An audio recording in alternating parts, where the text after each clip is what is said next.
Los viernes, en El Balance, nos ponemos en manos de la voz dulce y la palabra transformadora de Naya Laiz para construir el mundo desde la cultura, el arte, el cine, la música y todo lo que entre semanas se quedó dentro de nuestro cajón desastre.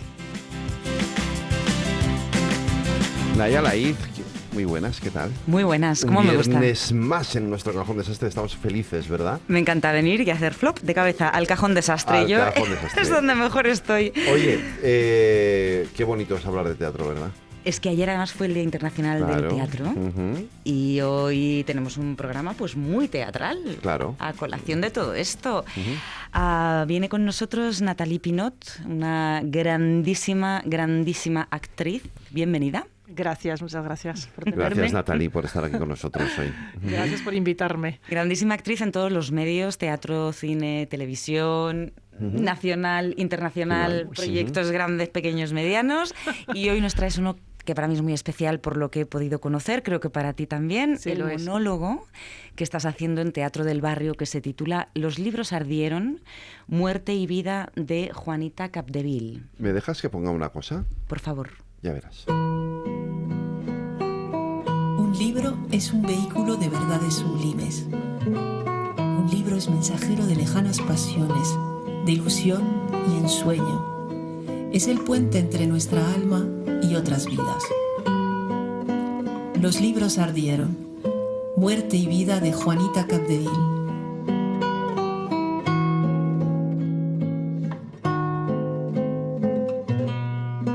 Recuerdo que fue en una tertulia en casa de Carlos Morla-Lynch, cuando Federico dio a conocer el proyecto de La Barraca, que yo vi por primera vez al amor de mi vida.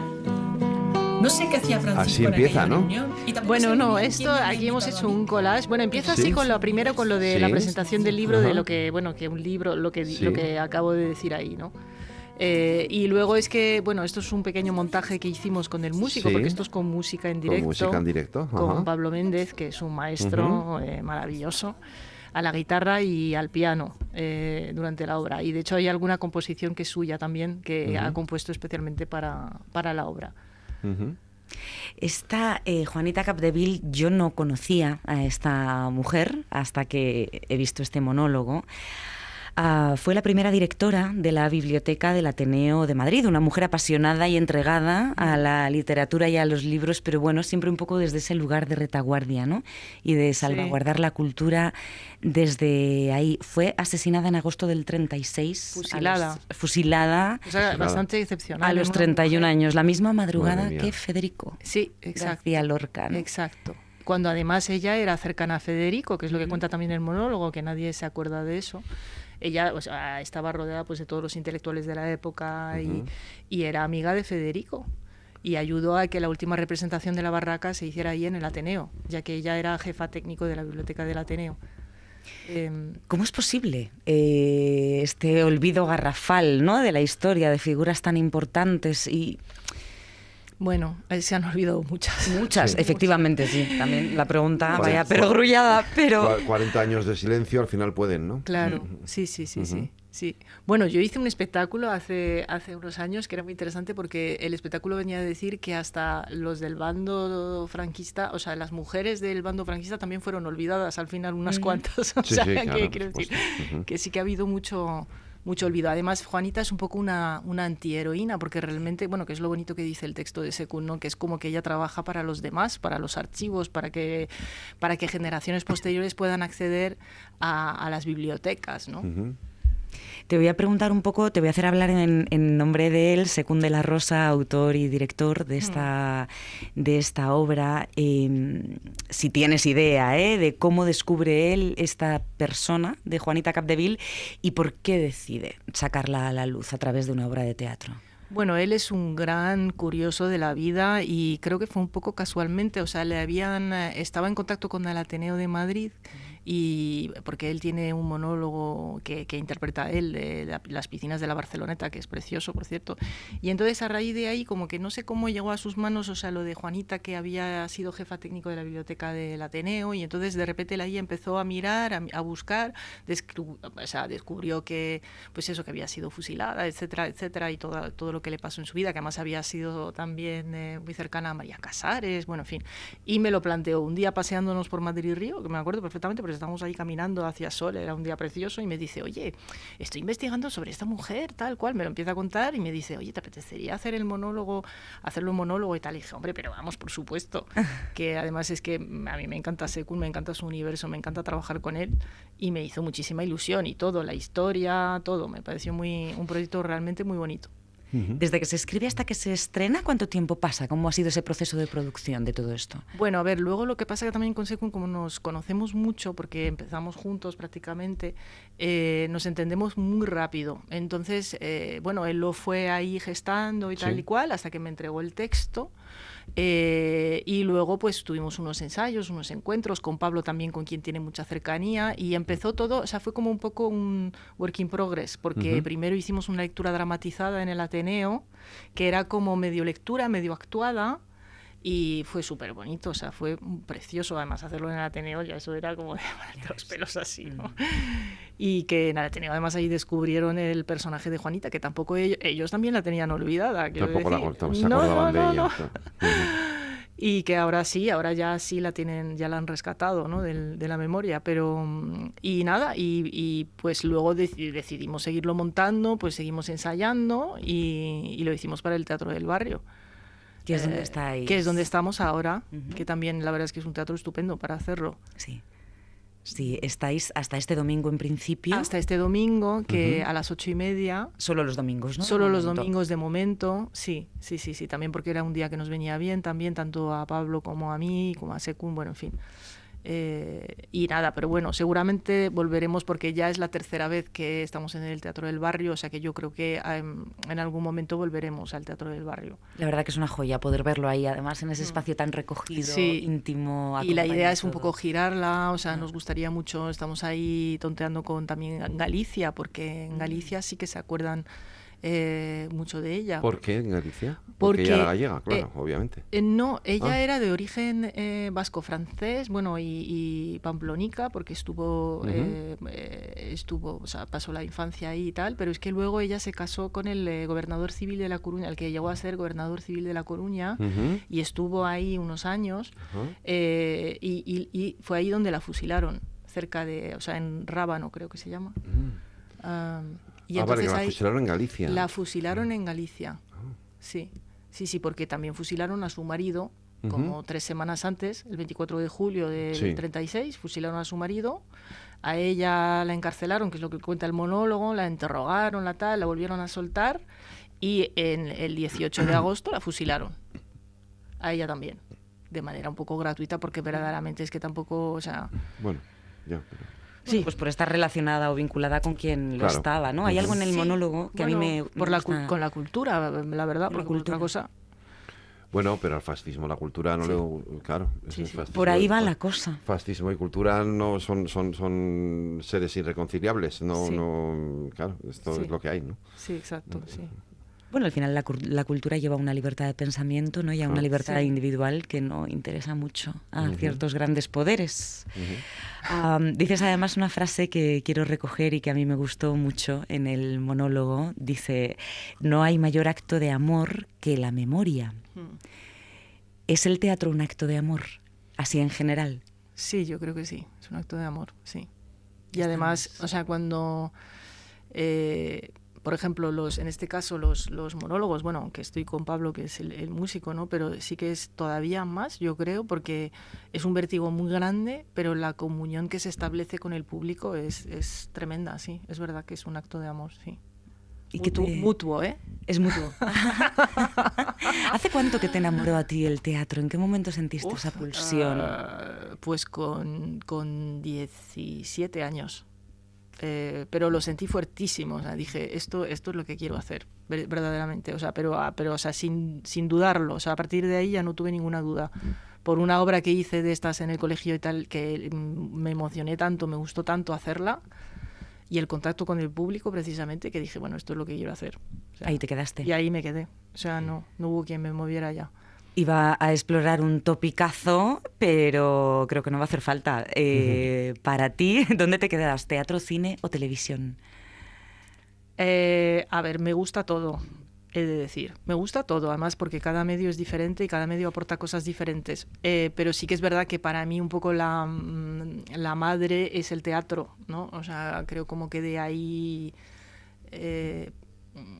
para mí de ahí parte todo. O sea, y creo que cuando uno... hace teatro bien hecho, luego puede hacerlo todo. Ajá. A lo mejor es polémico esto que estoy diciendo, Puede pero... ser polémico, pero yo estoy de acuerdo. O sea, yo sumo a la polémica. Venga. Yo no sé. Vamos a darle. No, pero a mí hay gente que me lo ha dicho, ¿eh? Gente de otras áreas o que vienen como espectadores. Es que veo actores de teatro y tal y podéis hacer... trabajar en otros medios también y no tanto al revés, ¿no? Exacto. ¿Qué Sí, pasa porque ahí? luego es una cuestión, son convenciones, son tales, luego es calibrar, es hacerlo más chiquitito, Es que son más no sé técnicas. cuántas, más tal, sí, pero bueno, son técnicas que al final, para mí la madre técnica Sí. es al final el teatro. En cambio, al revés, pues no tanto, porque por ejemplo tú para audiovisual puedes dar muy bien en cámara, o sea, también depende. Aparte, porque te quiero decir, cuando ya son series, por ejemplo, de época o de tal, que exigen más teatralidad, más digamos, teatralidad, ¿no? Más una transformación. palabra más Eso manejada y tal, pues ya recurren a actores de teatro. Bueno, es que hay películas que son obras de teatro. O sea, Sí, también. que es que, ¿no? Pero obviamente el teatro, es decir, el origen de la actuación está en el teatro. Sí. Y los grandes actores, Sí. todos los grandes actores Han en hecho realidad son de teatro. teatro, o sea, Han o han hecho teatro o hacen teatro, Sí. o sea, tanto en Inglaterra, en Sí. Estados Unidos, bueno, y aquí, vamos. Bueno, Michael Caine, o sea, los más así también nombres Claro. internacionales, Los nombres muy internacionales. sonados, están siempre en permanente contacto con el Sí, teatro. pero bueno, aquí Javier Gutiérrez, de toda la vida de teatro, Carmen Machi, en fin. Blanca Portillo, Blanca Portillo. tú misma. Yo misma. Y vamos, y un sinfín. Así es, volvamos siempre al teatro y sin embargo es un arte tan maltratado, ¿no? Natalie, vamos a entrar un poco en harina, Sí. un poquito, ya que ha sido además el Día Internacional, Sí. a nivel de condiciones laborales, de respeto también hacia lo que hacemos de otras partes de la sociedad y de otras áreas. ¿Cómo lo estás viviendo tú esto desde dentro? Bueno, es duro, es verdad que es duro porque es muy... sí que nos ha afectado en teatro sobre todo, porque en audiovisual ahora sí que en España estamos viviendo un momento muy bonito, yo creo, de unas producciones muy buenas y muy interesantes y como de se están haciendo muchas cosas. Sin embargo, en teatro, aunque se sigue haciendo mucho teatro, desde la primera crisis esa que tuvimos en el 2008, todo lo que son el tema de los bolos y todo eso ha caído en picado y después del COVID más todavía. Y es una gran pena porque antes las obras giraban mucho, o sea, habíamos heredado precisamente de Federico de la Barraca esta cosa de girar por toda España, por los pueblos, por todas partes, compañías grandes, pequeñas, de todos los formatos, y eso se ha perdido. Es que hasta compañías de mucho renombre han tenido que cerrar el chiringuito, como se sabe, como se ha visto en la prensa y todo, y otras pequeñas que funcionaban muy bien, porque ya no hay dinero en los ayuntamientos o voluntad de mover obras. Voluntad, ahí para mí es la palabra. Sí. Y es una gran pena, o sea, ahora solamente giran pocas compañías, pocas obras, y suelen ser pues porque hay gente muy mediática. Yeah. Pero ya lo que son las compañías pequeñas, otro tipo de circuitos, otro tipo de obras, eso, Y antes, cuando tú tenías una compañía propia, que yo he llegado a tener, tú vivías en realidad de las giras, de los bolos, porque en Madrid nunca se gana mucho, en las cosas como son. Así En es. teatro tampoco se gana mucho. Así es, y sin embargo, dice el manifiesto Sí. del teatro de ayer mismo, el teatro existe y perdura gracias a las preguntas sin respuesta, que toca directamente con lo que abríamos la conversación, ¿no? Este compromiso de Juanita con la cultura, con que perdure, con que sigamos abriendo pensamientos y aprendiendo gracias a las artes y a la cultura. así que hay que rescatarlo un poquito. Sí. Porque qué importante es el teatro para la vida. Lo es. Y yo creo que además la gente sigue yendo al teatro porque sigue siendo, precisamente ahora en esta época de inteligencia artificial, de ordenadores y de tal, sigue siendo un espacio ritual hermoso que la gente necesita en realidad, donde las cosas que pasan en directo, no se sabe nunca qué va a pasar. Por eso también es tan duro también para los actores, porque no sabes nunca qué va a pasar. Puedes hacer una función maravillosa un día y al día siguiente que te salga... O que vaya gente o que no vaya, o que gente, siempre estás expuesta, ¿no?, a la incertidumbre. Total. Y sin embargo creo que es algo que no va a morir jamás, no va a desaparecer. No lo ha hecho y no lo va a hacer. ¿Hay talento? Muchísimo talento, pero muchísimo. En España talento hay a rabiar. Yo creo que o sea, rebosamos de talento. Lo que no hay es quien pague el talento. Exacto. ¿No? Sí. Y falta un poco también más producción, o sea, productores amantes de teatro. También. Sí, que es muy fácil hacer muchas películas para las plataformas, pero claro, el teatro... Sí. Hay que... Bueno, fácil tampoco es, ¿eh? No, ya. No, pero digo, desde el punto de vista de la monetización, Exacto. ¿vale? Se monetiza mucho mejor una serie de Netflix que una obra de teatro. No, pero está claro. Pero el teatro es fundamental. Es fundamental, sí. Porque si Y queremos a nivel luego, cultural y todo, bueno, es que es fundamental. Es cultura, es cultura. la base de la cultura. Junto al arte, la literatura, el teatro, claro, Totalmente, está ahí, ¿no? totalmente. Sí. Pero al final estamos en lo que tú decías, es decir, no se os trata bien, y vosotras sois actrices consagradas, pero para la gente que empieza, el plantearte decir, ojo, ¿esto va a ser así siempre? Es que va a ser así siempre, uno no se consagra jamás, bueno, ¿no? Yo creo así, porque nosotras, yo siempre estamos un poco, es verdad, en la cuerda floja, ¿no? Que de repente sí trabajas mucho, pero de pronto no trabajas, de pronto es como muy caprichoso, es un oficio que es muy así, ¿no? Es un poco la condición de este trabajo. No sé, es un trabajo vocacional. Es que te tienes que adorar esto para que te compense todos estos sinsabores. Sí. Es que es así, es verdad que es vocacional, es verdad. Sí, pero si no hubiera esa vocación habría teatro. Es que no habría, pero por eso también no va a morir nunca, porque siempre habrá alguien, yo creo, con la necesidad de contar y gente con la necesidad de reunirse para escuchar. Para que les cuenten algo, ¿no? Que nos cuenten una historia. Y además creo que tiene algo especialmente, fíjate ahora diciendo, porque es verdad que cada época, bueno, cuando lo del cine se pensó que ya no iba a haber teatro, pero ahora es como un espacio muy particular porque es de los pocos espacios donde verdaderamente tienes que desconectar del móvil, tienes que desconectar de todo para escuchar. Que eso ya es para nosotros es una odisea, ¿no? Estamos todo el rato ahí conectados con un montón de información permanente y tal, y es como un espacio de... Aquí no puedo hacer otra cosa que escuchar y relajarme. Eso es. Y dejarme llevar, me guste o no me guste, si es que no tiene por qué gustar a todo el mundo tampoco, ¿no? No, claro, de hecho lo difícil del teatro es que cuando funciona y cuando es hermoso es lo más hermoso del mundo, cuando no es insoportable, eso también es verdad. Pues la pregunta del millón. Pregunta del millón, así un poco de risas, de terminar divertidas. ¿Qué es para ti, Nathalie, un cajón desastre? Pues como un cajón con un montón de retales. Bueno, a mí que me encanta el vestuario también, de capas, botones, de tijeras. No sé, es que imagino un sastre, ¿sabes? Con los trajes, el metro, tal, para medir. Claro, ella acierta. Yo digo cajón desastre y piensa en telas y en sastres. No en un desastre. Pienso en un desastre. Ay, es que el vestuario me encanta. Verónica. Claro, de desastre. Desastre de fatal. Me están viendo ahora los trajes de época y tal. Claro que sí. Nathalie, muchísimas gracias por habernos acompañado, y a ti, Gracias. Naya, te espero el viernes que viene. Gracias, Gracias chicos. a vosotros.